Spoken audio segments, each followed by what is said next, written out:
E aí, pessoal?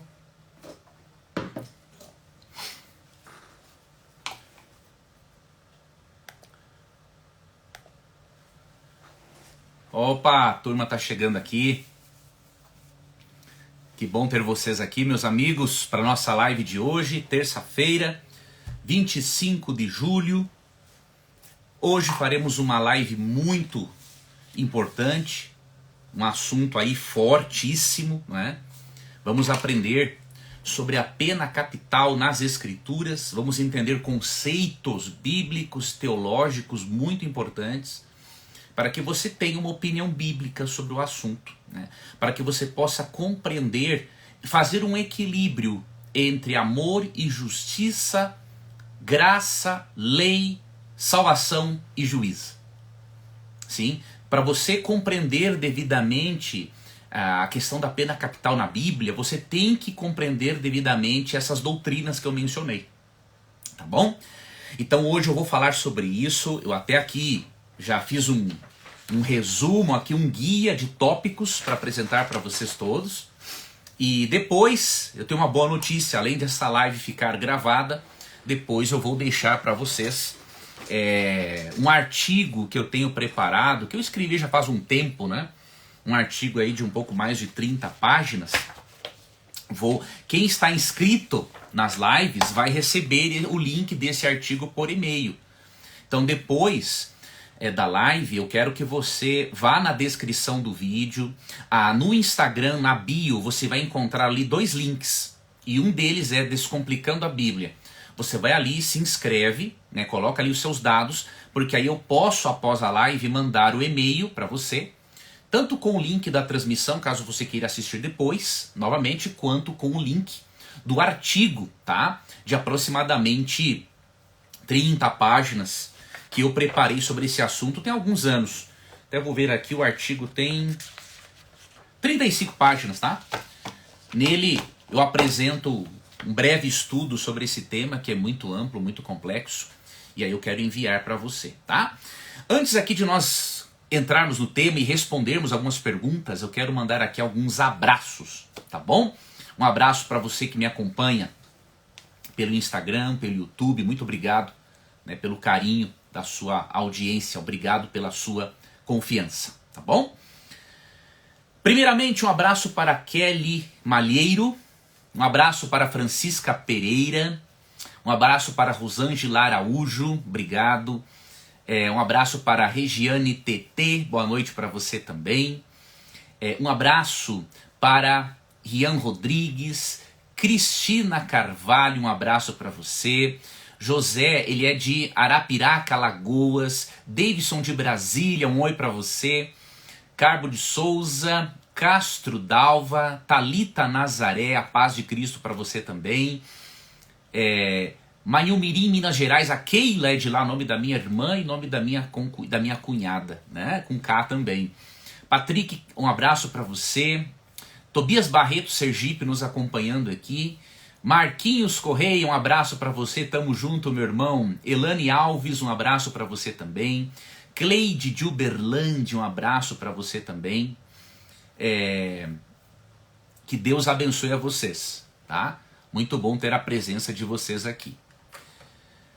Bom, vamos aqui dar sequência então ao nosso estudo. Ó, Marisa, eu vou aqui começar o tema, tá? E aí eu vou também abrir para perguntas, ok? Eu quero que você pergunte sobre esse tema. O que acontece? Eu quero pedir para você uma coisa muito importante. Sempre entram nas lives alguns haters, né? Pessoas de extrema ignorância que não gostam de estudar e de aprender. Eu vou pedir para você uma coisa, não dê atenção para essas pessoas. Elane, o tema será a pena capital ou a pena de morte nas Escrituras. Vou mostrar para você as implicações éticas, bíblicas e teológicas desse tema. Então veja, quando um hater entrar aqui para tentar bagunçar o coreto, ele quer simplesmente atrapalhar você de entender o assunto. Então o que eu quero pedir para você? Não dê atenção a essa pessoa, porque ela vai prejudicar a sua compreensão do tema. Entende? Você não vai estudar o tema e entender devidamente. Então ignore essa pessoa. Tá? Qual deve ser o nosso procedimento com um hater, aquele que só quer causar e não quer aprender? A Bíblia diz em Provérbios 14:7 que nós não devemos dar atenção ao tolo. Tá? Então, para obedecermos ao texto bíblico, nós não podemos dar atenção a esse tipo de gente. Porque ele não está ainda disposto a aprender. Vamos deixar que Deus, que o Espírito Santo trabalhe nele até o momento em que ele estiver disposto ou disposta a aprender. Enquanto isso, se concentra na live, se concentra no estudo. E quem contra-argumentar de uma forma elegante e respeitosa, eu faço questão de ler este contra-argumento, mencionar, obviamente, citar a pessoa, né? E dar a resposta. Então aqui, esta live, ela tem que ser pautada pelo estudo e pelo bom debate. Agora, um debate com classe, com respeito. Ninguém é perfeito. Eu também falo, às vezes, coisas que eu não deveria falar, eu sou um ser humano, pecador, mas nós temos que nos esforçarmos, né, para pelo menos respeitarmos a pessoa, tá? Então vamos lá. Bom, nosso tema de hoje, como eu havia prometido, né, a pena de morte nas Escrituras. Este é um assunto muito importante do ponto de vista da ética cristã. Tá? Então, quando você estudar esse assunto, saiba que ele diz respeito, não que outras áreas não abordem, tá? A teologia histórica aborda, a teologia sistemática aborda, a teologia bíblica aborda, óbvio, tá? Só que lembre-se, é um tema que há teólogos da área da ética cristã que se debruçam sobre esse tema. Tá? E eu vou mencionar aqui para você tanto teólogos da área da ética cristã, teólogos da área da teologia sistemática, histórica, tá bom? Para você entender esse assunto à luz da Bíblia. Eu tenho certeza que muitos mitos sobre esse assunto você vai conseguir aí desmascarar, diríamos assim, derrubá-los. Tá? Tem pessoas bem intencionadas, obviamente, né, que são contrárias à pena de morte, e tem outras pessoas que são contrárias pela ignorância no assunto. Elas não entendem, elas não pensam biblicamente. E aqui eu quero introduzir o tema dizendo para você o seguinte: como que nós estudamos sobre a pena de morte? Em primeiro lugar, o professor de ética cristã, Dr. Alan Pallister, no seu livro Ética Cristã Hoje, Vivendo um Cristianismo Coerente em uma Sociedade em Mudança, na página 137, ele diz o seguinte, que as nossas conclusões sobre a pena capital, ou a pena de morte, a nossa conclusão não deve ser determinada por sentimentos humanitários, que podem ser evocados nos dois sentidos, tanto a favor quanto contra, né? Mas sim pelo ensino bíblico. Então, primeiro ponto. Quando você for estudar esse assunto, de acordo com esse teólogo da área da ética cristã, você não deve chegar a uma conclusão com base em sentimentos humanitários. Você tem que ir pelo ensino bíblico. Então, neste caso, nós colocamos a lógica bíblica, a lógica de Deus, acima da nossa lógica e dos nossos sentimentos humanitários. Tá? Então, isso é muito importante. Você tem que ter essa postura, né, para você poder compreender esse assunto. E, obviamente, quando você tem essa postura, você vai pensar biblicamente. Você não vai pensar ideologicamente. Você vai pensar biblicamente. Quando eu falo ideologicamente, são ideologias humanas, né? Biblicamente, você obviamente segue uma ideologia que é a ideologia divina. Ok? Esse é o primeiro aspecto. Segundo aspecto, temos que entender que na Bíblia a punição é retributiva, não humanitária. Ela tem propósito de intimidar e não de reabilitar. Ok? Esse é o detalhe. Punição de crimes na Bíblia, especialmente crimes hediondos, o propósito é retribuir e também intimidar, não é reabilitar. Porque alguns argumentam assim, a pena de morte não é válida porque ela não reabilita. Quem disse que é para reabilitar o criminoso? Não tem essa função. A reabilitação, a transformação tem que ser feita antes, pelo evangelho, pela educação. Mas depois que o crime é cometido, como por exemplo um assassinato, um estupro, aí já não é mais o propósito da pena. Não é o propósito com isso. Tá? Ah, mas Deus salva ou não salva? Claro, lógico que Deus pode salvar. Mas Deus, quando salva um pecador, um criminoso, ele não tira a responsabilidade do seu crime. Né? Lembre-se, por exemplo, do ladrão na cruz. em Lucas 23, 42 e 43, Cristo prometeu para ele o paraíso e ele estará salvo, porque ele teve um arrependimento sincero. Porém, Cristo não tirou da cruz. E Cristo poderia dar uma ordem a um anjo, a quantos anjos ele quisesse tirá-lo, mas não. Ele tinha um débito. Ele havia tirado a vida de alguém. E eu vou mostrar para você aqui a base, tá? Da pena capital, que é a sacralidade da vida. Então, em primeiro lugar, vamos ver aqui que na Bíblia a punição ela é retributiva, não humanitária. O que eu quero dizer com humanitária? Existe uma teoria humanitária de punição que C.S. Lewis refuta magistralmente neste livro aqui. Ética para viver melhor, diferentes atitudes para agir corretamente. Você não pode também deixar de estudar C.S. Lewis quando você quiser compreender sobre ética cristã. Tá? Ele tem aqui um capítulo no seu livro, que é o capítulo 18, a teoria humanitária da punição. Em resumo, o que essa teoria ensina? Né? Essa teoria ensina que o crime pode ser explicado em razão de uma doença. Tá? E Lewis argumenta o seguinte: essa teoria humanitária ela não é bíblica. E ela rebaixa, na verdade, o ser humano a uma condição praticamente de animal. Por quê? Ele diz o seguinte: se um criminoso, um assassino, ele simplesmente é uma pessoa doente, e alguém determina que ele tem que ser tratado à força, isso rebaixa a sua condição de um ser humano criado à imagem e semelhança de Deus e responsável por seus atos. Tá? Então a teoria humanitária de punição, ao qual me refiro, é essa de C.S. Lewis. Ela também vê muitas vezes o bandido como uma vítima da sociedade.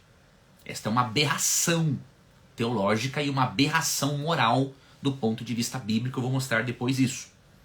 Então veja, na Bíblia, o criminoso, ele é digno sim do perdão de Deus, ele é digno do sangue de Cristo, porque o sangue de Cristo é para todos, mas ele não é visto como um doente ou como uma vítima da sociedade.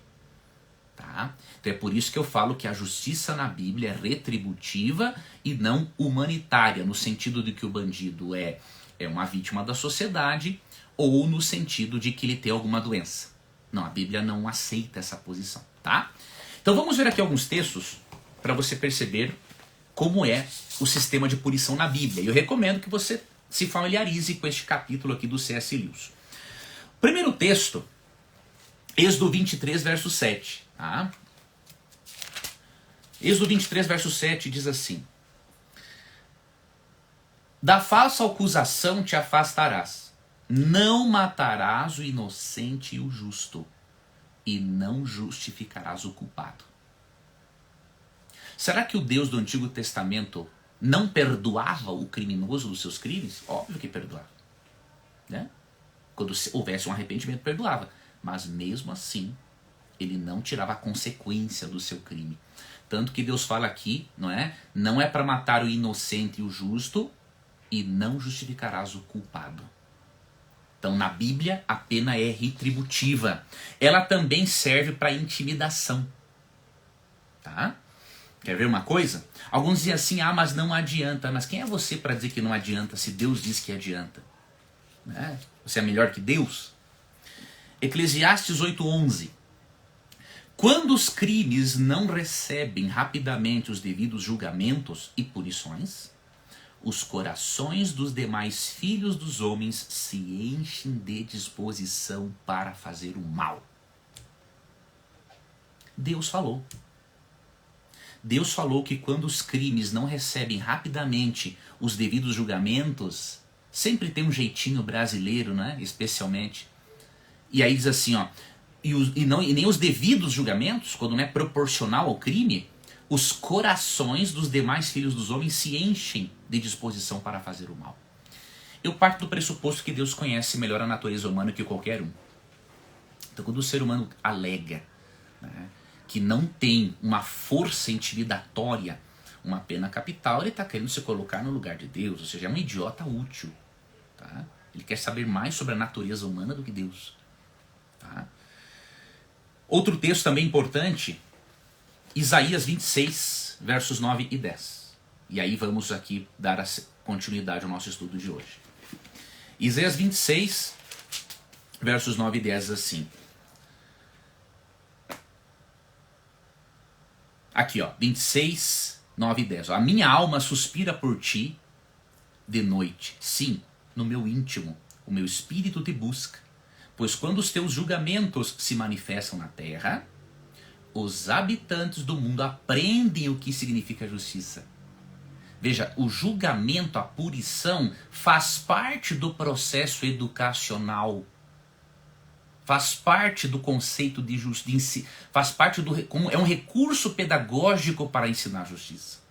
E verso 10. De fato, se o ímpio recebe graça, sem que aprenda a justiça, mesmo na terra da retidão, ele praticará o mal, sem ver a majestade de Yahweh. É isso que a Bíblia ensina. Então ela tem sim um poder intimidatório, educacional.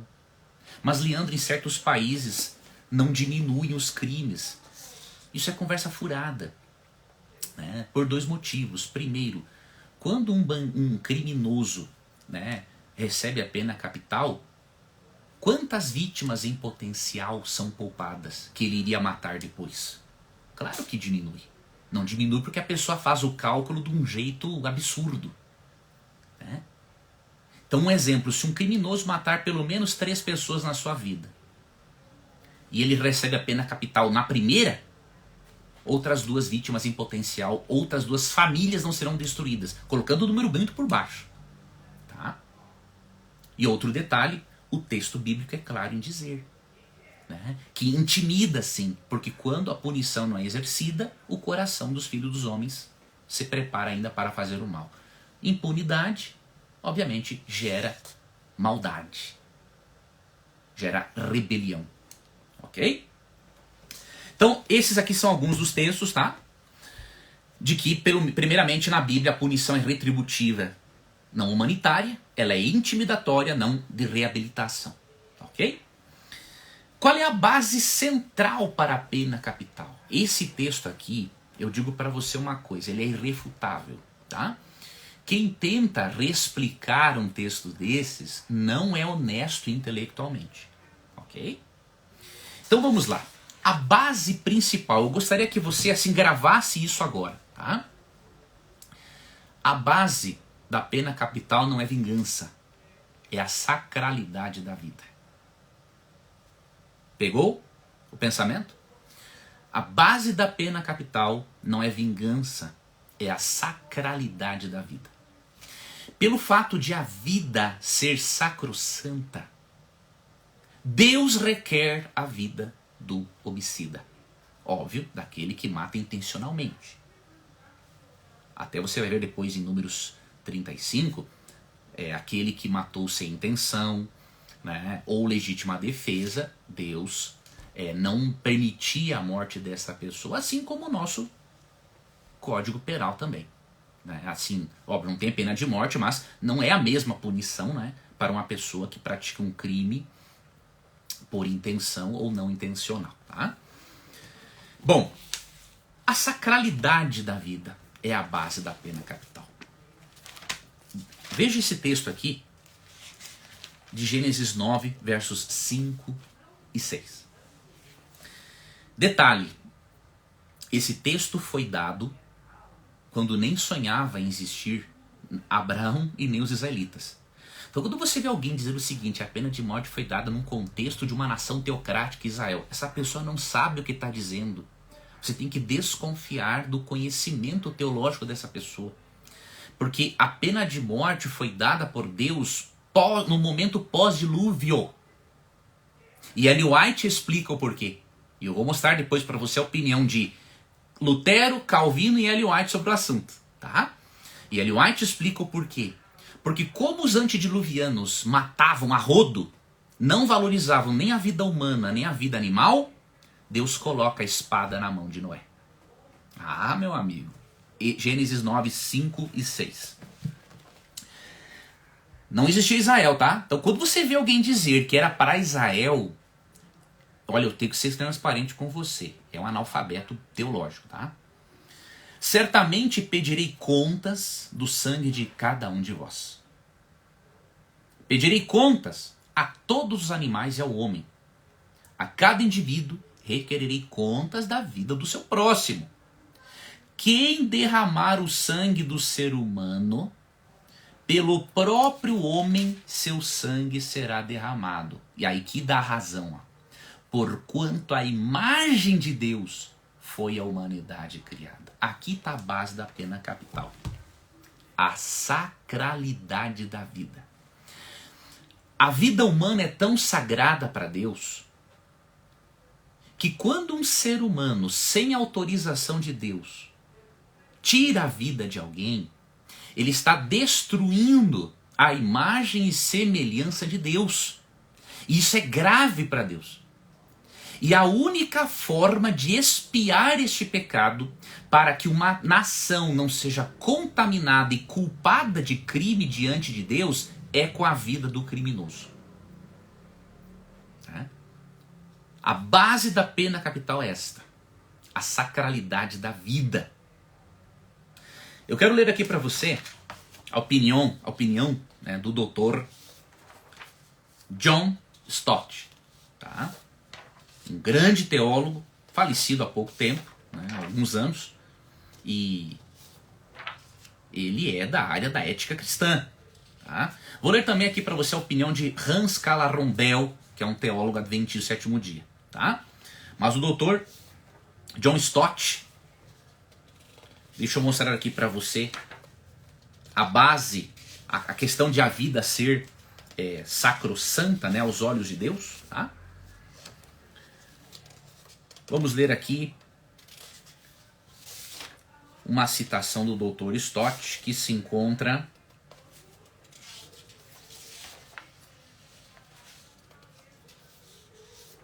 aqui, ó. Vamos ler primeiro, e depois que eu acho a do Dr. John Stott, eu vou ler essa aqui primeiro. Não, essa aqui sim é do Dr. John Stott, tá? No seu livro, Os Cristãos e os Desafios Contemporâneos. Tá? Esse aqui é teólogo de calibre, tá? A vida humana, por ser a vida de seres humanos feitos à imagem de Deus, é sacrossanta. É verdade que na lei mosaica, um pequeno número de outras ofensas sérias, e aqui tu vai refutar já um argumento, né, ridículo, né, que diz assim, se a pena de morte foi válida hoje, então temos que matar os feiticeiros e outros que faziam certos pecados. A pessoa não sabe pensar teologicamente, né? É verdade que na lei mosaica um pequeno número de outras ofensas sérias, sequestro, maldizer os pais, feitiçaria, bestialidade, idolatria, blasfêmia, etc., eram puníveis com a morte. Mas isso não anula o princípio de Gênesis 9,6. Qual é o princípio? Quem derramar sangue do homem, pelo homem seu sangue será derramado. Porque a imagem de Deus foi o homem criado. Ou seja, o derramamento de sangue por assassinato merece o derramamento de sangue da pena de morte. Pois no último caso, é o sangue do culpado que é derramado. Em todos os outros casos, o pecado de derramar sangue inocente foi cometido. E depois eu vou mostrar também para você, até já posso mencionar agora, tá? Olha que curioso. Dos mais de 20 crimes passíveis de pena de morte na Bíblia, Deus não permitia que houvesse expiação. Isso aqui é importante. Os eruditos, ao analisarem Números 35, né, eles têm percebido que esta linguagem indica que dos 20 e poucos crimes passíveis de pena de morte na Bíblia, se poderia até oferecer um resgate. A Bíblia não informa qual era esse resgate. Obviamente, tinha também um sacrifício de cordeiro, mas tinha alguma outra coisa, obviamente, para corrigir o problema. Mas no caso, queridos, do homicídio, era o único crime que Deus não aceitava expiação. E quem é o indivíduo hoje para dizer o contrário? Né? Um cristão, obviamente. Quem não é cristão, tudo bem. Agora, um cristão, ainda que se diz protestante, querer negar uma verdade bíblica dessas, tem problema sério com teologia. Tá? Números 35, olha que interessante. 30 e 31. Presta atenção nisso aqui. Em todo caso de homicídio, o assassino será julgado e morto mediante o depoimento de testemunhas. Olha que interessante, aqui tem o processo legal, tá? Na Bíblia não se executava a pena capital de qualquer jeito. Até você ler aqui em Números, vou mostrar depois, se não existissem testemunhas suficientes para provar, ninguém era passível de pena de morte. Então não era uma coisa, não uma terra sem lei. Havia todo um processo legal nas escrituras, tá? Mas uma única testemunha não levará alguém à pena de morte. Isso que é justo. Onde é que já se viu, né, condenar alguém por causa de uma testemunha simplesmente? Não, tem que ter um processo mais amplo de julgamento. Verso 31.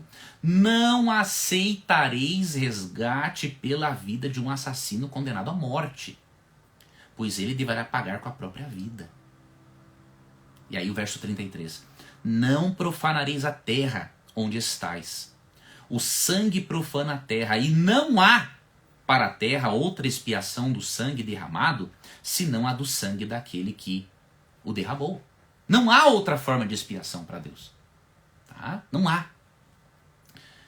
Não tornareis impura a terra onde habitais, e no meio da qual eu habito, porquanto eu, o Senhor, habito no meio dos filhos de Israel. Então você percebe, a santidade da vida é a base da pena capital. Dos mais de 20 crimes passíveis de pena de morte, Deus não aceitava resgate pelo homicídio intencional. Por quê? Porque quando o homicida não era punido devidamente por destruir a imagem e semelhança de Deus em alguém, isso contaminava a terra. E pode ter certeza, o Brasil está contaminado com sangue inocente, está sob a maldição de Deus. E vai ficar pior ainda. Vai ficar pior ainda. Então, qual é a base da pena capital? A sacralidade da vida. Esta é a base. Tá? Vamos ver agora a opinião de Lutero, Calvino e Ellen White. Por que eu mencionei esses três pensadores? Né? Lutero e Calvino, obviamente, são grandes representantes do pensamento protestante. Ellen White é uma grande representante do pensamento da Igreja Adventista do Sétimo Dia. Também protestante. Tá? Então eu vou pegar para você agora aqui a opinião dessas três pessoas, porque por mais que você não concorde, eu também, com tudo que Lutero ou Calvino disse, né? E se você não for um Adventista do Sétimo Dia, não concorde com tudo que Ellen White disse, é importante considerar o pensamento dessas pessoas. Né? E aí aquilo com o qual você não concorda, eu também não concordo com tudo de Lutero, Calvino, você tem que ter no mínimo argumento para se contrapor a eles. Né? Porque se disser simplesmente o seguinte, eu não concordo, isso é a postura do idiota útil. Né? Ele diz que não concorda, mas ele não apresenta uma base lógica, racional, bíblica, filosófica para ele discordar. Então você não pode nem respeitar a opinião de uma pessoa dessa. Tá? Bom, Lutero, Calvino e Ellen White. Primeiramente, Lutero, no livro A Liberdade do Cristão, na coleção Grandes Obras do Pensamento Universal, páginas 83 e 77, Lutero diz assim: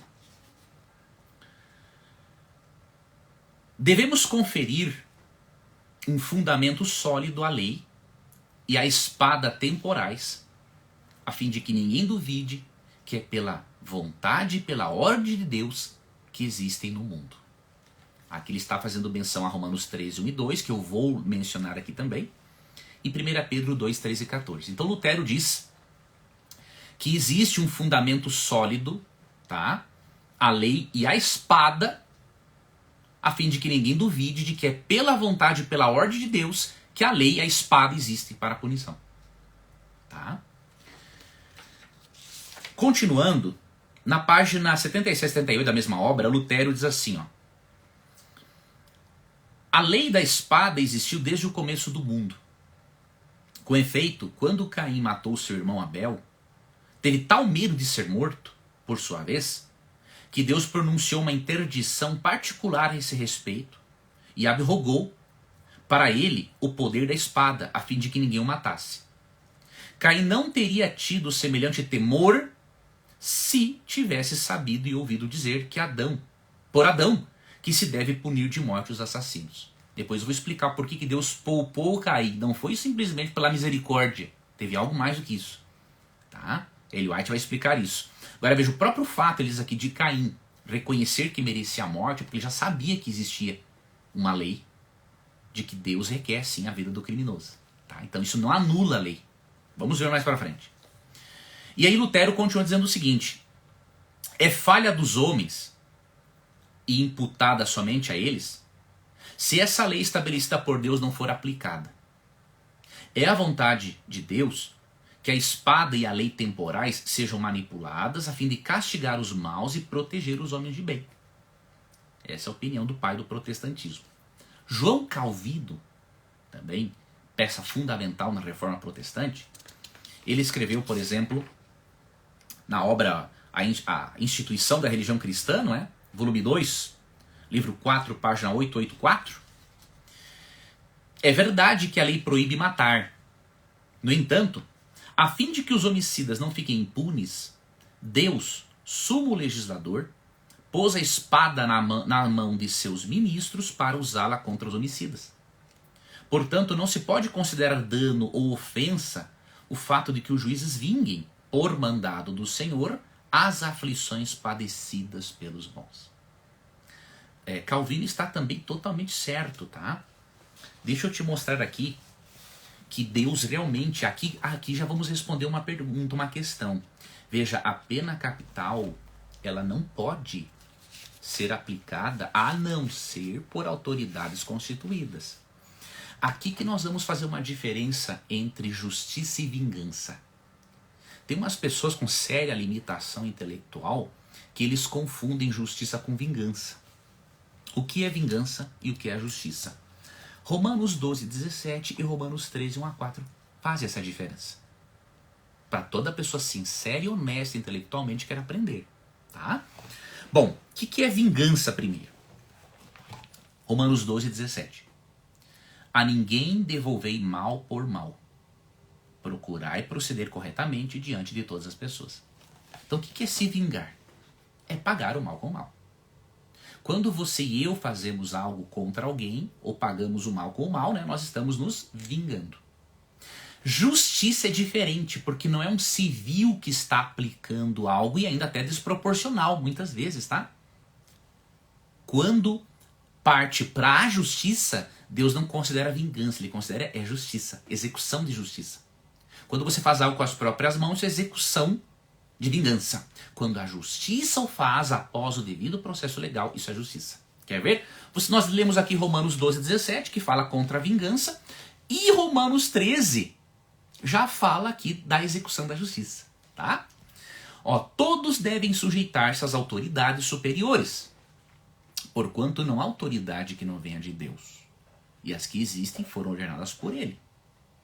Portanto, quem se recusa a submeter a autoridade está se colocando contra o que Deus instituiu. E aqueles que assim procedem trazem condenação sobre si mesmos. Porque os governantes não podem ser motivo de temor para os que praticam bem. Então uma pessoa de bem não tem que ter medo da autoridade. Mas para os que fazem o mal. Esse tem que ter medo sim. Ellen White até diz no livro Testemunhos para a Igreja, volume 1, que o criminoso tem que ser aterrorizado. Eu vou ler aqui para você. Não é torturado, não tem nada a ver isso. É aterrorizado, ou seja, tem que ter medo para ele não se rebaixar ao nível dos animais. É o que Ellen White fala. Tá? Até vou ler já para você a citação, antes de continuar aqui Romanos 13. Testemunhos para a Igreja, volume 1, página 362 e 363. Se os governantes não exercem o poder para aterrorizar o malfeitor, esse descerá ao nível dos animais. Então, aterrorizar, fazer com que o malfeitor tenha medo de realmente morrer se ele matar alguém ou praticar um crime, isso evita com que o indivíduo se rebaixe ao nível dos animais. É o que Ellen White diz. E continua, a terra está se tornando mais e mais corrompida. Olha essa declaração da página 363. Muitos foram cegados e grandemente enganados na última eleição, ela está falando nos dias dela, obviamente, e seu voto foi usado para dar autoridade a homens que toleram o mal. homens que testemunhariam impassíveis um dilúvio de infortúnios e miséria, e cujos princípios são corruptos, que são simpatizantes do Sul, que na época era a favor da escravatura inclusive, e preservariam a escravatura nos moldes em que está. Então veja, ela fala claramente aqui, ó, duas coisas. Primeiro, que os governantes têm que aterrorizar o malfeitor, para o malfeitor até poder ter uma oportunidade de recuperação e não ficar ao nível dos animais. E segundo, ela é contra, por exemplo, um cristão que é cegado e vota em governos que toleram o mal.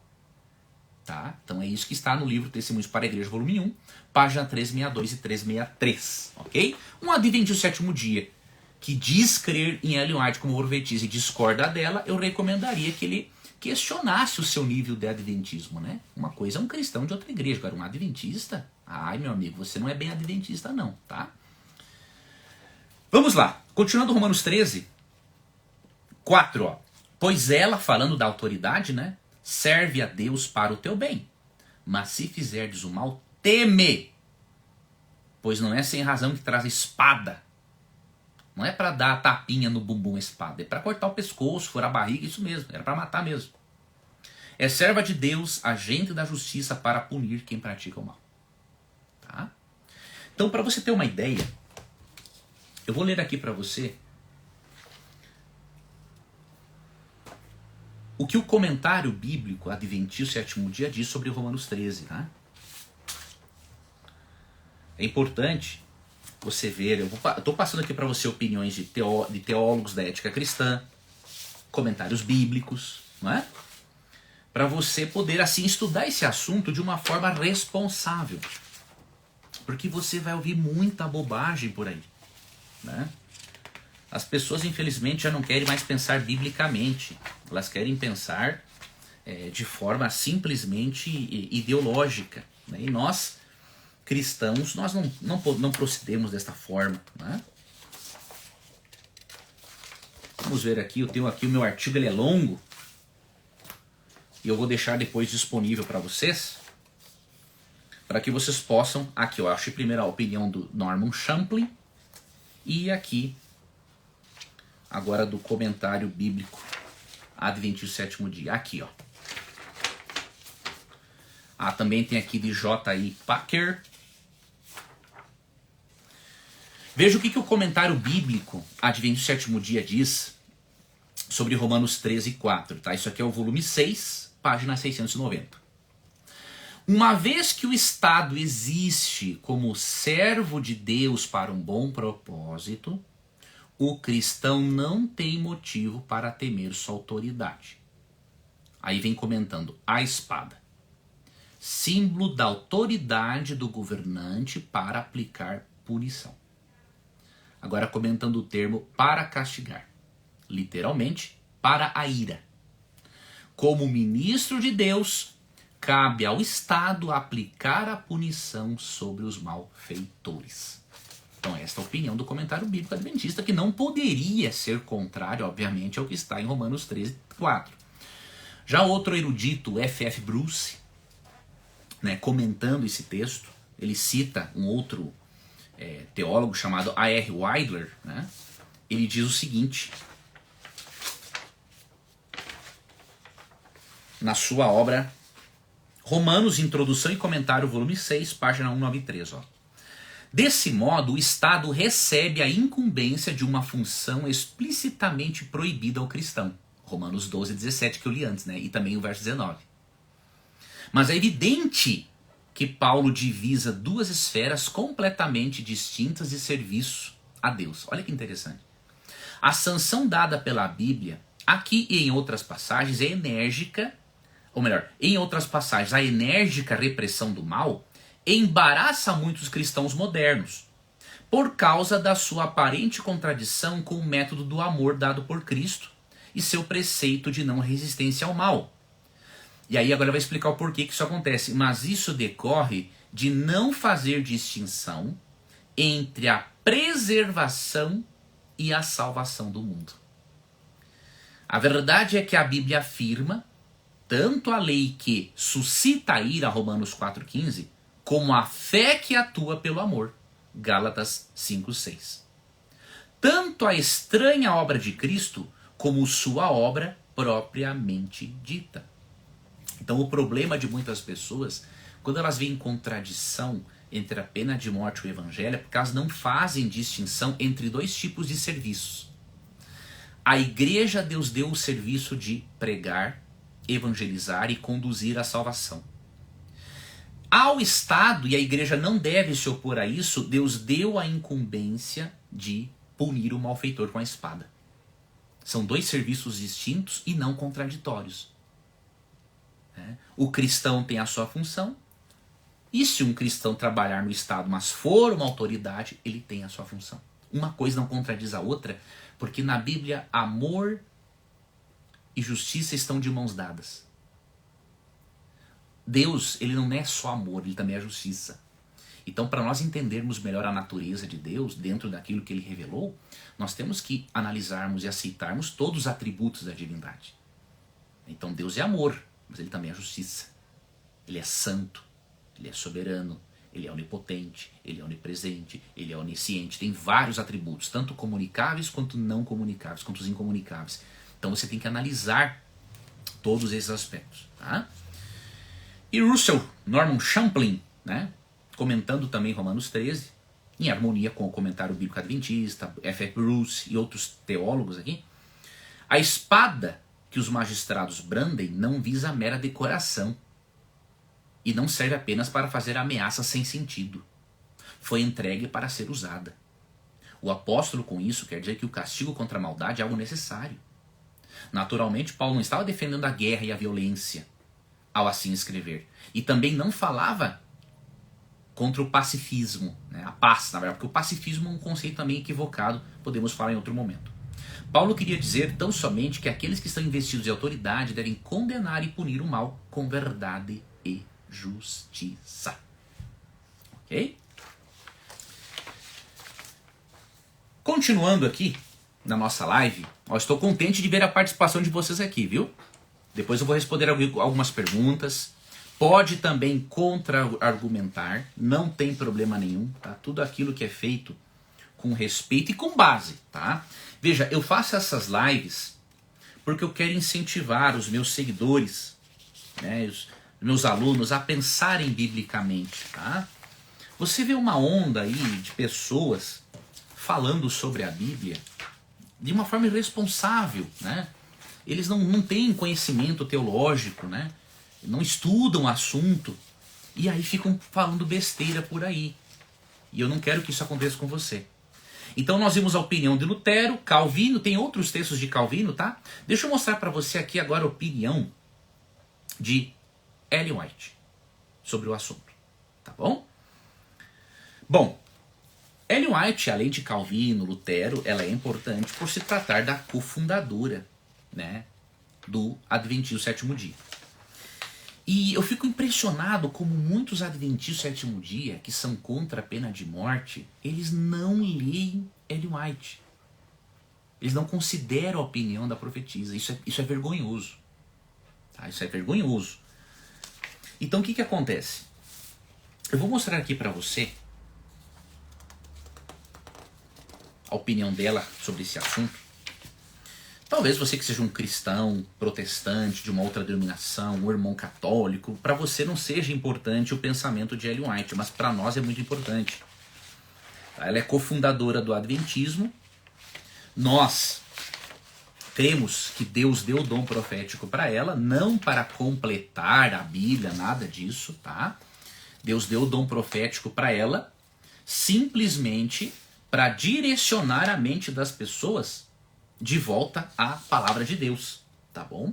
Então este que é o propósito, eu queria que você atentasse para isso, tá?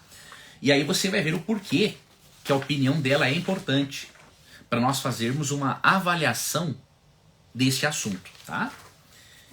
Eu vou pegar aqui a citação dela nesse meu artigo para ler para você. E aí quando você ver um Adventista Sétimo Dia falando que a Bíblia é contra a pena de morte e tudo mais, eu lhe garanto, ó, pode ser uma pessoa assim bem intencionada, sincera, mas ele não tem conhecimento do que ele está falando, não conhece nem a literatura da própria igreja dele. Né? Isso é muito ruim.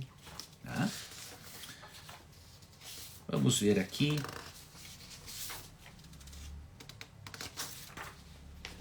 É muita página, viu, amigos, nesse artigo meu. Mas aqui eu já tenho como solucionar aqui, ó. Deixa eu abrir ele aqui na minha frente, que depois eu organizo ele aqui na forma impressa.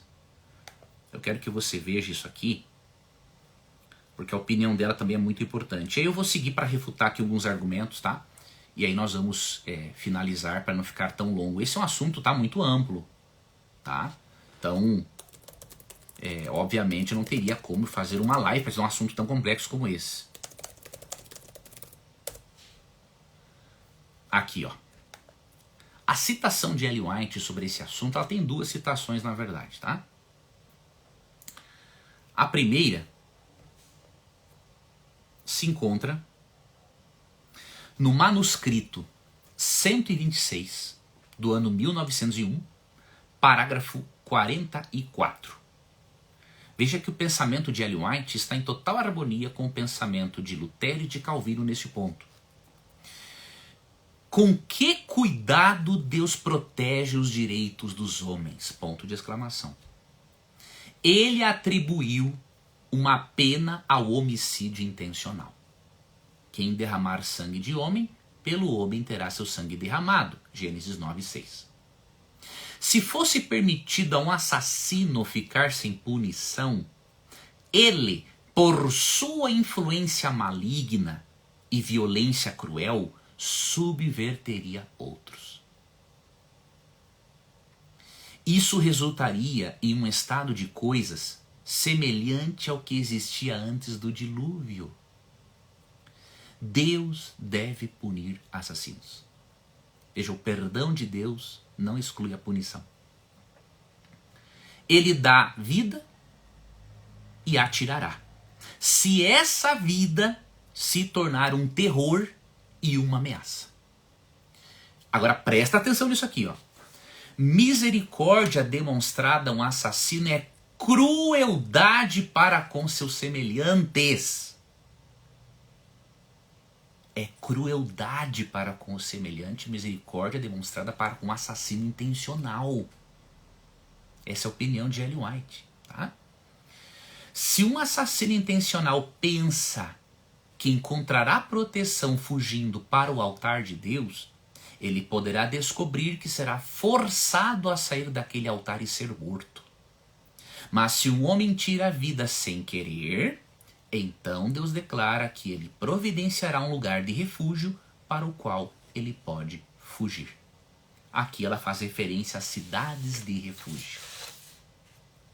Então veja, quando uma pessoa se depara com um texto desses e ela fica falando contrariamente à pena de morte, citando argumentos subjetivos, né, ideológicos e não bíblicos e não da revelação profética, eu não recomendo que você confie na capacidade de conhecimento bíblico dessa pessoa. Pode ser uma pessoa bem intencionada, tá? Tem muitos filhos de Deus sinceros que não conhecem esse assunto. Agora, quando o indivíduo conhece esse texto de Ellen White, se diz um adventista do sétimo dia e ele é contra esse texto, aí você tem que ficar esperto. Porque ele está colocando as opiniões pessoais dele acima tanto da Bíblia quanto da revelação profética. Ok? Então não tem como negar um texto desses. Tanto que o Dr. Hans Kala Rondel, um dos mais influentes teólogos adventistas, porque ele teve na sua tese doutoral, ele foi orientado por Harriet Berkauer. Então não é um teólogo de fundo de quintal. Comentando Gênesis 9, 5 e 6, o Dr. Larondel, no livro Nosso Criador Redentor, Introdução à Teologia Bíblica da Aliança, esse livro foi publicado na Unas Press em 2016, na página 22, olha o que ele diz sobre esse assunto. Dr. Larondel: Deus então estabeleceu uma lei para Noé e sua família. Primeiramente, Deus os abençoou e lhes pediu que fossem fecundos e se multiplicassem. Em seguida, ele os instruiu a não comer a carne de animais com o sangue da vida ainda neles. Gênesis 9, 1 e verso 4. E aí entra o detalhe. Ó.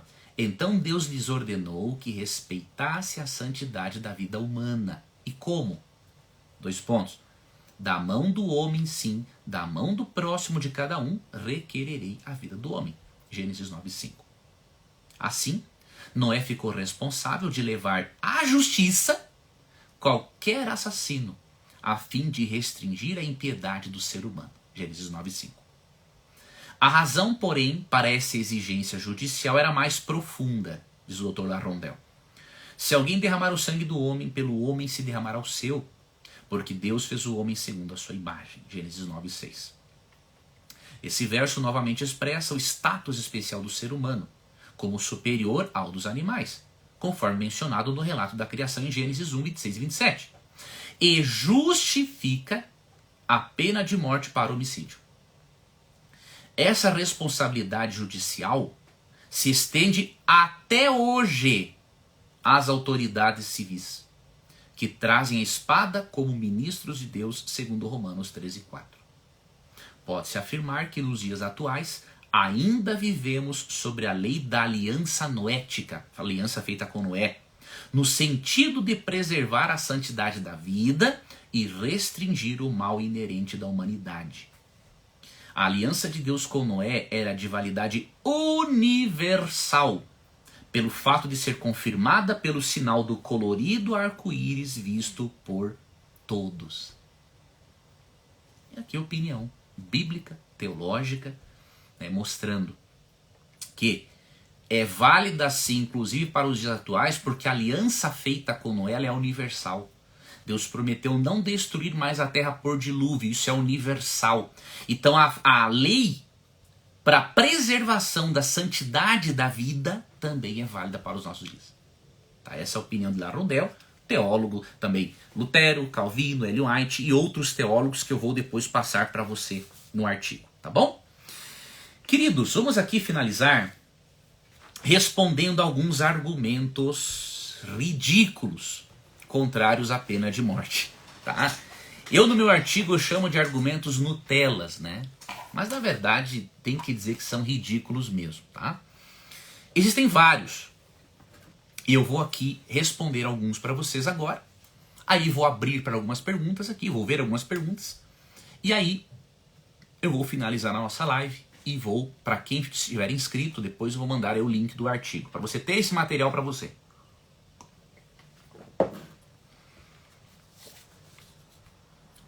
Primeiro argumento ridículo contra a pena de morte. Hoje o camarada lê esses textos, desconsidera tudo. É uma aberração, né? Nós vamos refutar esses argumentos. Primeiro argumento ridículo. Deus poupou Caim, então isso significa que a pena de morte foi abolida. Veja, em primeiro lugar, né, como nós vimos anteriormente, né, o próprio fato de Caim temer a morte indica que ele sabia o que viria para ele. Ok? Então isso é claro. Agora, por que Deus poupou Caim? Bom, Ellen White tem aqui um pensamento muito interessante. Lógico, envolveu também a misericórdia de Deus. Só que Deus não exerce, o fato de Deus exercer, as exceções não se constituem na regra, né? Só que não foi simplesmente isso. No livro Patriarcas e Profetas, na página 40, olha por que Deus preservou, o principal motivo pelo qual Deus preservou Caim. Ó. Poupando a vida do primeiro homicida, Deus apresentou diante de todo o universo uma lição que dizia respeito ao grande conflito.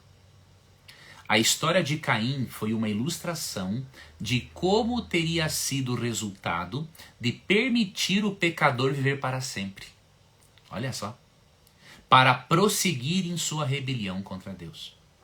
15 séculos depois de pronunciada a sentença sobre Caim, o universo testemunhou os frutos de sua influência e exemplo no crime e corrupção que inundaram a terra.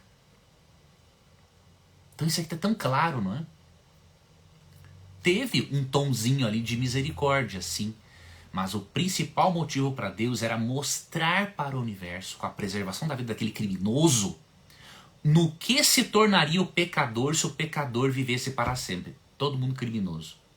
E além disso, o universo pôde testemunhar a influência, exemplo, crime e corrupção que inundaram a terra por causa de Caim. Então Deus tinha um propósito pedagógico.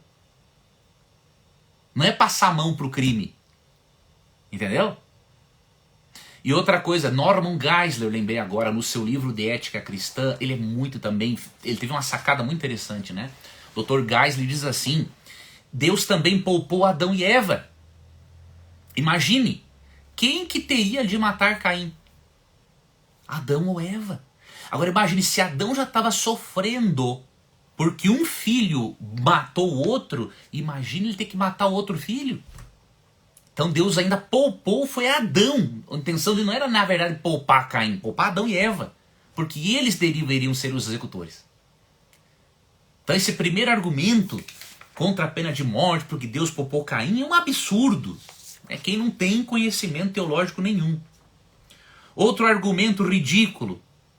Jesus poupou a mulher adúltera em João 8 da pena de morte.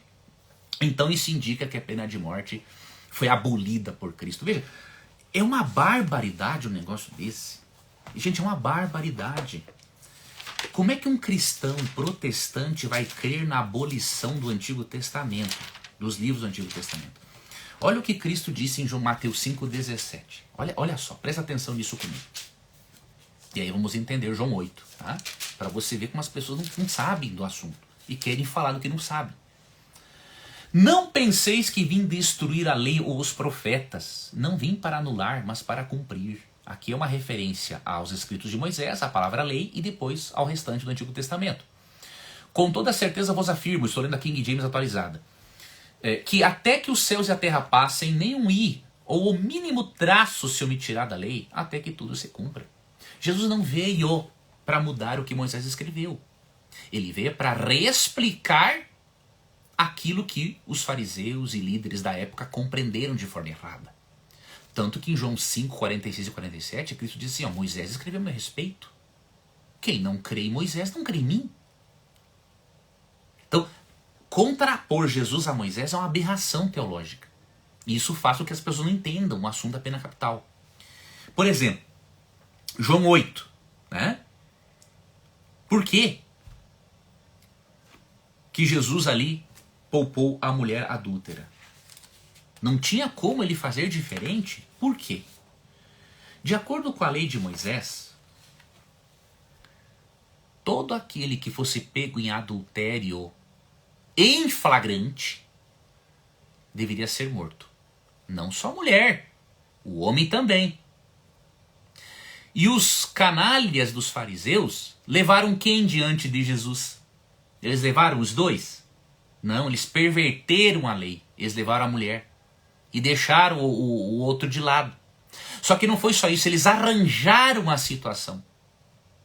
Eles levaram a mulher à prática do adultério para eles terem um motivo para pegar Jesus. Se Jesus falasse contra a pena capital, eles iriam alegar o seguinte, olha, ele é contra a lei de Moisés. Se ele falasse a favor, eles iriam acusar perante Roma, dizendo o seguinte, olha, ele quer matar alguém sem autorização de vocês. Era uma pegadinha. E Jesus foi muito sábio na sua resposta. Quando eles fizeram a pergunta para ele se ela deveria ou não morrer, ele olhou para ele, ficou em silêncio. Diz Ellen White, não é? No Desejo de Todas as Nações, ele escreveu os pecados deles ali sobre a areia, sobre a terra. E aí ele perguntou, quem nunca pecou que atire a primeira pedra. O que aconteceu? Como eles arranjaram a situação e eram todos adúlteros, eles não se sentiram dignos realmente de continuar naquele assunto. E aí Cristo falou para ela, cadê os teus acusadores? Ou seja, além de não ter acusadores suficientes, o que pecou com ela não estava junto, porque ela não adulterou sozinha, não é? Aí ele fala, vai e não peques mais. Então Jesus não está abolindo aqui a pena capital. Ele está sendo contra uma história arranjada, uma pegadinha para tentar colocá-lo contra a lei de Moisés ou contra o Império Romano. E aqui é um detalhe interessante, viu? Lembra de Números 35? Olha que interessante. Tinha mais de 20 crimes, quase 30, passíveis de pena de morte. Mas, por exemplo, havia expiação para esse tipo de crime. Tá? Agora, o homicídio intencional não tinha expiação para ele. Não tinha. Números 35, 30 e 31. Não tinha.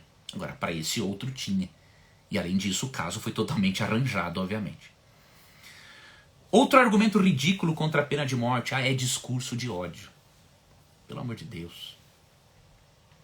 O que dizer então do fato de que, de acordo com Apocalipse 20, verso 10, Deus vai jogar os ímpios no lago de fogo? Isso é discurso de ódio? Não. Isso é justiça. É diferente. Discurso de ódio é quando eu me proponho a fazer o mal contra o meu próximo. Agora, quando eu sou a favor que o Estado execute a função dele, isso não é discurso de ódio. Isso é senso de justiça.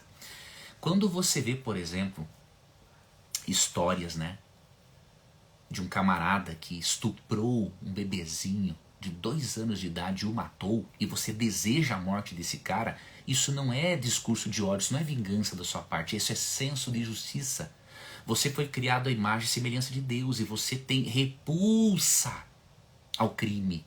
Você tem repulsa que alguém destrua a imagem e semelhança de Deus. Isso não é discurso de ódio. Tá? Então tem um monte de idiotas úteis que não sabem diferenciar discurso de ódio de justiça. Não sabe. E você é convidado nesse tipo de estudo, nessas lives, a aprender a fazer essa diferença. Ok? Amigos, eu já dei estudo bíblico anos em presídios. Tá? Eu gosto de trabalhar em presídios.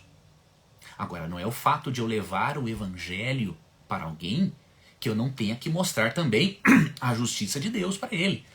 Por exemplo, quando eu prego o evangelho a um pecador, eu tenho que mostrar que se ele não aceitar a salvação, ele vai para o lago de fogo. Não adianta. Tá? Então não tem nada a ver com discurso de ódio. Tá? E aqui, esse aqui é interessante, né? A pena de morte não deveria ser aplicada porque o crime se resolve com educação. Esse é um outro argumento ridículo, né? Uma pessoa que afirma isso, ela não tem noção do que é educação. Porque ela não sabe o que significa educação no pensamento hebraico. Agora, óbvio, se o camarada vê educação como aquilo que Paulo Freire ensina, um camarada que não conseguiu alfabetizar nem a esposa dele, que escrevia mal pra caramba, se o cara tem como base de educação Paulo Freire, não tem muito o que se esperar de uma pessoa dessa. Agora, um cristão protestante em especial, irresponsável, a base educacional dele é a Bíblia. E no pensamento hebraico, o que envolve educação? Vamos ver aqui. Vamos ver aqui. Pegar aqui o que eu anotei nas páginas 6 e 7. Esse conceito de educação, depois eu vou lhe recomendar também alguns livros, tá? Para você ler coisa boa sobre educação, não é Paulo Freire. Perdeu seu tempo com um negócio desse. Você tem que estudar Paulo Freire só para conhecer realmente a forma como ele pensa. Nós temos que conhecer os pensamentos de todos, até mesmo os contrários. Agora, usar Paulo Freire como base aí é uma barbaridade, né? Porque só o Brasil e alguns países da África, e o Brasil está na posição lá mais da posição de 80 a nível de educação. Por quê? Porque usa um camarada desse, um analfabeto funcional, não é? Para a educação, tá? Bom, vamos ver aqui essas páginas aqui, páginas 6 e 7. Bom, em primeiro lugar, o que é educação na Bíblia? No pensamento hebraico, educação envolve você ensinar a pessoa a amar a Deus acima de todas as coisas e o próximo como a si mesmo. Isso está em Deuteronômio capítulo 6, versos 5 a 7. A educação na Bíblia, ela é holística. Ela afeta todas as áreas do ser. O físico, o mental e o espiritual. Além disso, a educação na Bíblia envolve amor e envolve disciplina. Tanto que a Bíblia mais de uma vez recomenda no livro de Provérbios, né, que quando necessário tem que haver a disciplina para os filhos. Em Hebreus 12, por exemplo, diz que Deus nos disciplina. Tá? Então a educação envolve isso. Então o que o Brasil precisa? Vamos listar algumas coisas aqui. Primeiro o Brasil precisa, os nossos governantes precisam ter mais Deus no coração. Né? Eles têm que governar, administrar os recursos públicos, exercer a justiça, lembrando que existe Deus e que um dia haverá um juízo final no qual Deus pedirá contas para eles. Tá? Então, primeira coisa, Deus no coração. Segunda coisa, o sistema educacional brasileiro tem que ter aulas de inteligência emocional. Como que uma pessoa vai aprender a administrar uma empresa se ela não administra o próprio eu? Meu Deus do céu. Como que um sistema educacional sério não tem aulas de inteligência emocional, como por exemplo, propostas ali no livro de Daniel Goleman? Então é obrigatório, tá? Então veja, educação, Deus no coração, respeitando a liberdade religiosa de todos, tá ok? Isso é fundamental. O Estado é laico, mas o Estado não deve ser ateu também. Então o que o Estado tem que fazer? Garantir a liberdade religiosa de todos. Os que creem e os que não creem. Ok? Então Deus no coração, para quem quiser, obviamente. Inteligência emocional. Educação, obviamente. E nesta grade das matérias tem que ter, além de inteligência emocional, educação financeira. Idiomas. História geral. Eu lembro que na minha época, no primário, nós aprendíamos técnicas agrícolas, nós aprendemos a plantar um canteiro. Educação moral e cívica, né? E também precisa de punição proporcional ao crime. Essas são as coisas que envolvem educação, entre outras, tá? Deus no coração, inteligência emocional, conhecimento óbvio acadêmico, educação financeira e punição proporcional ao crime. Por quê? Lembra de Eclesiastes 8:11? Quando não há punição, o coração dos filhos dos homens fica mais disposto para o mal. Então, realmente, o que o Brasil e o mundo precisam é de educação. Mas que educação? A educação de Paulo Freire ou a educação do pensamento judaico-cristão é a melhor? Qual que você acha que é melhor? Óbvio, pensamento judaico-cristão, porque vê a educação de forma holística. Ok? E aí, queridos, finalizando, respondi alguns, tá? Tem vários argumentos ridículos, mas você vai ter acesso a esses argumentos e a refutação deles no meu artigo que eu vou mandar por e-mail para você. Vou finalizar, queridos, aqui dizendo para vocês uma coisa muito importante. Existem dimensões positivas na pena de morte, de acordo com o Dr. Norman Geisler, um apologeta, obviamente, um escritor muito prolífico e também da área da ética cristã. Eu vou mencionar para você brevemente apenas, tá? Essas dimensões positivas, e aí você poderá ler com mais detalhes no artigo que eu vou disponibilizar para você no seu e-mail. Vamos ver aqui as dimensões positivas da pena capital e aí vamos encerrar a nossa live de hoje. Eu espero, queridos, que vocês estejam gostando. Pode até não concordar com tudo, não tem problema, tá? Mas eu espero que eu esteja incentivando vocês, que o meu propósito principal é incentivar vocês a uma coisa: pensarem biblicamente. Tá? Eu sei que isso não é muito simples, tá? Há vários anos, eu não pensava biblicamente. Eu também era contra a pena de morte, né? Mas depois que eu aprendi a pensar biblicamente e teologicamente, mudei minha opinião, né? E eu convido você a pensar também biblicamente. Talvez você não consiga agora, não tem problema. Se você já deu um passo, que é o quê? Você já deu um passo que é assistir essa live. Agora você pode o quê? Refletir, orar a Deus em relação ao assunto, ler o artigo, o link do artigo que eu vou te enviar por e-mail, né? Você pode fazer isso para ir amadurecendo e estudar outras obras. No meu artigo eu tenho muitas fontes para você analisar. Tá ok? Quais são as dimensões positivas de acordo com o Dr. Norman Geisler? Dimensões positivas da pena de morte? No livro Ética Cristã, Opções e Questões Contemporâneas, segunda edição, da editora Vida Nova, não é? Páginas 259 a 260. As dimensões positivas são: primeiro, a pena de morte baseia-se em uma compreensão elevada da humanidade porque pressupõe a liberdade e a dignidade do ser humano por ser uma criatura moral e racional capaz de decidir fazer algo diferente. Então, ao invés de uma teoria humanitária que coloca o bandido como um doente, isso tira a dignidade dele. Inclusive, tira a sua dignidade como um ser racional, moral, que pode decidir fazer o mal ou não. Tá?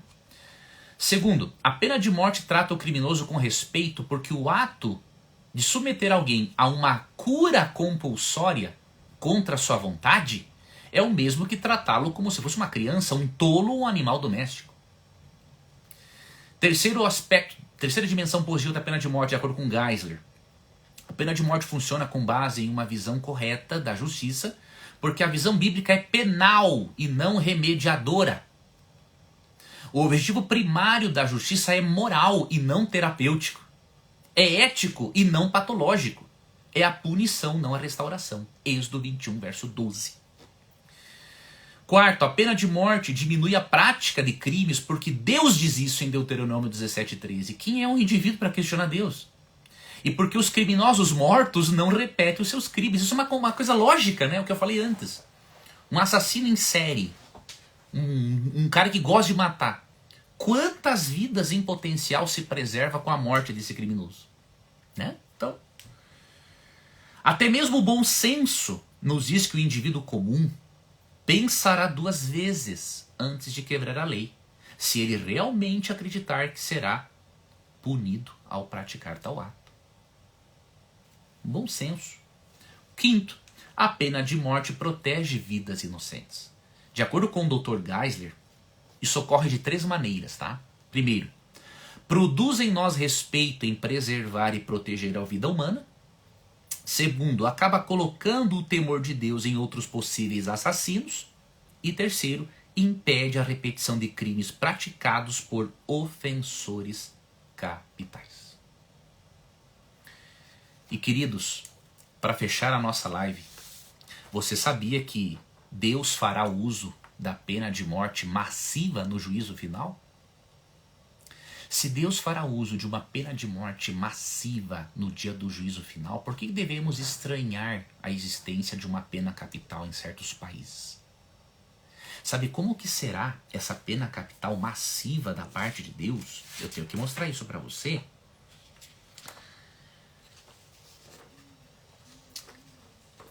Quando Ellen White comenta Mateus 11, 20 a 24, e também esse princípio de Lucas 12, 47, 48, ali Deus diz, né?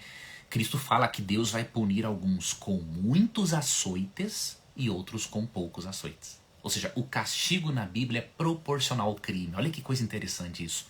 Se no juízo final o castigo será proporcional ao crime, por que no juízo hoje deveria ser diferente? Não é. O juízo temporal deveria ser um reflexo do justo e proporcional juízo final de Deus. E quando Ellen White comenta que Deus alguns vão ser punidos com muitos açoites, outros com poucos açoites, né? Olha o que ela fala no livro Grande Conflito, página 544 e 673. Isso aqui sim é punição proporcional ao crime. E aí eu vou ler isso e vou finalizar a live. Então não saia daí. Porque eu quero dizer para você depois como que você vai receber esse meu artigo por e-mail. Tá ok? No livro Grande Conflito, página 544 e 673, ele vai te falar assim, ó. Uma distinção, porém, se faz entre as 2 classes que ressuscitam, né? Porque vai haver a ressurreição dos justos e dos ímpios, né? Todos os que estão nos sepulcros ouvirão a sua voz. E os que fizeram o bem sairão para a ressurreição da vida. E os que fizeram o mal para a ressurreição da condenação. João 5, 28 e 29. Os que foram tidos por dignos da ressurreição da vida são bem-aventurados e santos. Sobre esses não tem poder a segunda morte. Apocalipse 20, verso 6. Os que, porém, não alcançaram perdão mediante o arrependimento e fé devem receber a pena da transgressão, o salário do pecado. Olha isso aqui agora, preste atenção. Sofrem castigo que varia em duração e intensidade, segundo as suas obras, mas que finalmente termina com a segunda morte. E na página 673, olha o que ela diz, ó. A pena de morte em massa, né, o juízo final, envolverá um castigo no lago de fogo que varia em duração e intensidade. E ela fala assim, ó, alguns são destruídos em um momento, enquanto outros sofrem muitos dias. Você acha que Hitler vai ser destruído como palha? Assim como um indivíduo que, por exemplo, matou uma pessoa? É óbvio que não. Adolf Hitler, ele vai queimar muito tempo no lago de fogo antes de ser aniquilado. E ela continua, por sua vez, Satanás terá um castigo muito maior que o daqueles a quem enganou, antes de ser por fim aniquilado. Quando você lê uma citação dessas de Ellen White, você acha que ela está fazendo discurso de ódio aqui? Me desculpe, se você acha isso, você tem problema. Isso aqui não é discurso de ódio, isso aqui é justiça.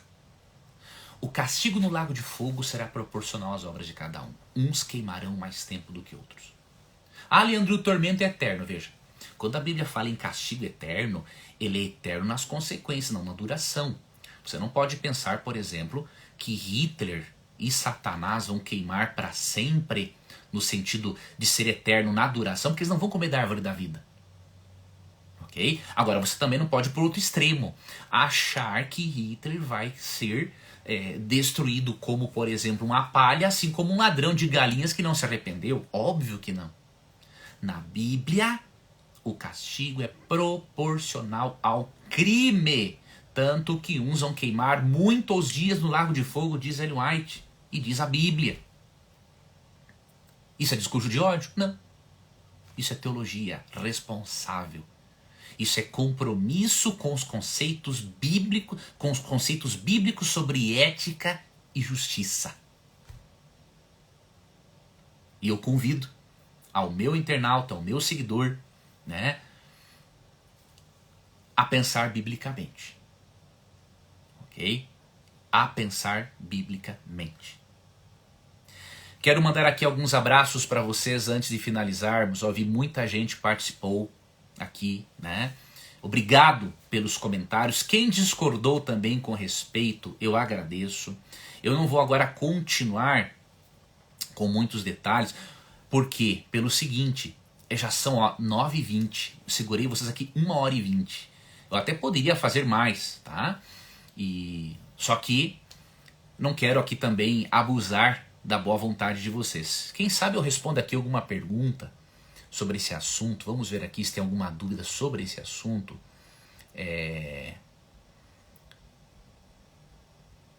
Vamos ver aqui. Bom, eu não estou vendo aqui agora perguntas sobre esse assunto, sobre outros, mas eu vou cumprir uma promessa com vocês. Eu vou pegar as perguntas de vocês e farei outros vídeos, tá? Mas antes, deixa eu mandar para você. Eu quero mandar para você esse artigo que eu preparei já tem vários anos, tá? Pode se acrescentar muita coisa ainda. Esse é um artigo de umas 30 páginas. Eu vou mandar para você por e-mail. Então o que eu quero que você faça? Você vai na bio do meu Instagram. Você vai ver ali alguns links, tá? E um deles é Descomplicando a Bíblia. Você clica ali. Você vai entrar numa página em que você vai colocar seu nome, e-mail e WhatsApp. Aí eu tenho o seu contato. Com isso eu vou poder lembrar você das lives, informar você sobre produtos meus, sobre materiais e várias coisas.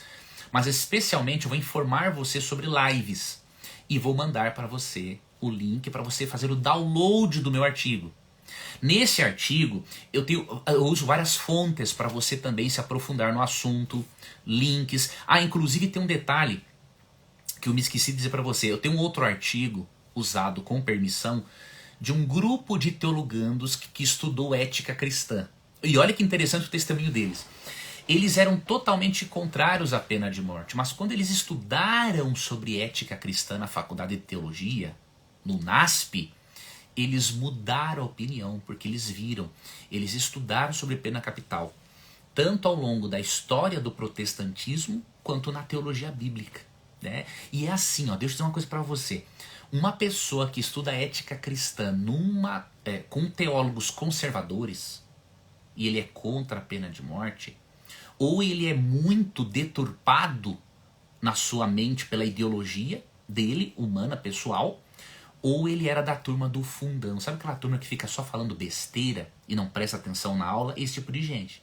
Quem estuda ética cristã com teólogos conservadores, não tem como ele dizer que a Bíblia é contra a pena de morte. Pode-se até questionar a forma de aplicar em certas sociedades. Você pode fazer isso. Agora, questionar a validade dela como um princípio de valorização da vida que é sacrossanta é inadmissível. Tá ok? Queridos, muito obrigado aí aqui tem um comentário que eu tenho que comentar, ó. Os soldados crucificaram o inocente cumprindo a ordem de governador, é evidência que a justiça humana é errônea. Veja, a justiça humana é errônea, mas mesmo assim Paulo disse que a espada está na mão da justiça. Lembra de Romanos 13? Qual era o império que dominava quando Paulo disse que o Estado é um instrumento de Deus para castigar o mal? Era o romano. Existia um império mais opressor que o romano? Eu duvido, mas isso não fez com que o império não tivesse a legitimação de Deus para executar o criminoso. Os erros cometidos pelo Estado não anulam a necessidade da punição de um crime proporcional às obras de cada um. Se nós vamos considerar erros que existem, obviamente, e não deveriam acontecer, então ninguém, não pode ter nem mesmo prisão, não pode ter nada, tá? Então veja, quando Paulo disse em Romanos 13:4 que a espada foi colocada nas mãos do Estado, Paulo sabia que existiam erros. Ou tu acha que ele não sabia? Ele sabia. Ele era inspirado, inclusive, né? Então o fato de existirem erros, isso não anula. As exceções não anulam a regra. Ok? Então argumentar que não se pode ter pena capital porque há erros humanos é ridículo. Tá? Respeito você como pessoa, mas esse argumento não tem como respeitar, não tem lógica. Tá, ok? É como se Paulo não soubesse disso. É como se Deus não soubesse disso quando deu a pena de capital lá para Noé executar desde os dias dele. Ou seja, não podemos acreditar numa barbaridade dessa. Tá bom? Vamos ver se tem mais aqui algum argumento. Olha aqui, ó. O Wagner disse assim, ó, já fui apedrejado, digamos assim, por dizer que sou a favor da pena de morte. Mesmo mostrando textos bíblicos e de Ellen White. Fui rechaçado pela galera triste. Wagner, veja bem, existem pessoas sinceras e bem intencionadas, mas existem pessoas de uma extrema ignorância e você não deve dar bolas para isso. Fique sempre com a Bíblia. Tá? Fique sempre com a Bíblia. Tem pessoas sinceras, tá? Eu já dialoguei com pessoas sinceras, respeitosas. Ninguém vai perder a sua salvação por ser contrário à pena de morte, tá bom? Agora, se um camarada começar a deturpar a Bíblia e dizer o que ela não diz, aí ele vai ter um acerto com Deus, né? Então você apresenta esse assunto. Se a pessoa não quer aceitar, tudo bem, respeita a pessoa. Agora, não respeite a opinião errada, tá? Quando alguém argumentar com você sem base, não se pode respeitar o erro, porque quando nós respeitamos o erro, nós respeitamos o pai do erro, que é o diabo. Ok? Então, como você bem diz, o verdadeiro perdão de Deus não exclui a punição. Podem ter exceções, podem, mas as exceções não são a regra, né? Então, é isso que nós temos que analisar. Deixa eu ver mais algum comentário. Aqui está falando um camarada que é um candidato político a favor da pena de morte. Não nos interessa a opinião do ser humano. Nos interessa que a opinião da Bíblia. Eu estudei com você a Bíblia, mostrei para você a opinião de Lutero, Calvino, Ellen White e outros teólogos aqui, meu amigo. Então, veja, você tem que mudar a sua mente, senão... Ó, a live Thalita vai ficar salva assim, tá? Vai ficar salva aqui para vocês assistirem, ok? Mais vezes se vocês quiserem. Vamos ver aqui se temos mais perguntas sobre esse assunto. Bom, aqui temos outras perguntas muito boas, tá? Aqui tem até uma pergunta, né? Sobre a pena capital no caso da pessoa que não matou intencionalmente. Olha como Deus é justo, né? Deixa eu mostrar isso pra você aqui. Quando você lê Números capítulo 35, você vê que Deus, para preservar as pessoas que não mataram intencionalmente, Deus criou 6 cidades de refúgio. 6. Aqui eu vou comentar um assunto que é polêmico. Olha, eu ia terminar a live, mas vocês fazem umas perguntas boas, não posso deixar vocês sem... Veja, você sabia que mesmo Deus sendo contra a vingança, Deus ele entende como legítimo um sentimento de ódio de alguém que tem um parente morto ou um filho estuprado, coisa parecida? Vamos ver aqui. Números 35. Aqui você percebe o seguinte. Vou ler aqui para você Números 35, 6 e 11, tá? As cidades que dareis aos levitas serão as 6 cidades de refúgio, cedidas por vós para abrigar pessoas que acidentalmente matarem alguém. Além dessas, dareis mais 42 cidades aos levitas. Tá? 6 cidades de refúgio para quem? E aí o verso 11, ó. Escolhereis cidades das quais fareis cidades de refúgio, onde possa refugiar-se o homicida que tenha matado alguém sem a intenção ou inadvertidamente. Então ele se refugiava lá. Só que o que acontecia? Ocorria um devido processo legal. Os juízes iam avaliar se realmente ele matou sem a intenção, manejou uma ferramenta e sem querer matou a pessoa, ou até por legítima defesa. Tá? E aí o que acontece? Verso 24, a comunidade julgará, segundo essas regras, né, as regras aqui de Números 35, entre o que feriu e o vingador do sangue da vítima, e salvará o homicida da mão do vingador da vítima. E o enviará de volta à cidade de refúgio, para onde tinha fugido. Ali permanecerá até a morte do sumo sacerdote. Então, ele era protegido, tá? Então, a pessoa que não matava de forma intencional ou por legítima defesa, né, era protegida, tá? Aí dizia no verso 30, não poderia ocorrer isso com apenas uma testemunha, tá? Ou seja, tem toda uma orientação em Números 35. Tá? Então, que Deus nos livre, né, queridos, de precisarmos matar alguém em legítima defesa. É algo ruim, é horrível, né? Isso aí tem que ser algo apenas incumbido ao Estado. Mas se acontecer essa desgraça, tragédia com alguém, lembre-se, né? Inclusive no Código Penal brasileiro dá amparo, né, para quem comete isso em legítima defesa ou não foi de uma forma, digamos assim, intencional. Né? Tem uma diferença entre o crime intencional e não. Né? Então, fica tranquilo em relação a isso. Tá? A Bíblia é muito justa, muito transparente em relação a isso. Queridos, eu abordei esse assunto aqui em 1h30, mas eu digo para vocês, isso aqui é muito pouco. Tá? Esse é um assunto muito amplo. Não tem como você abordar isso. Tem livros e livros escritos sobre isso. Tanto da área da ética cristã, e tem uma obra também de teologia sistemática, eu estou lembrando agora do Millard Erickson, né? Que ele também fala muito bem sobre esse assunto. Então, você vai encontrar muita coisa, tá? Então, eu espero que você aí pense biblicamente sobre o assunto. Só para lembrar você também, não esquece de colocar ali seu e-mail, que daqui logo mais eu vou mandar para você, tá?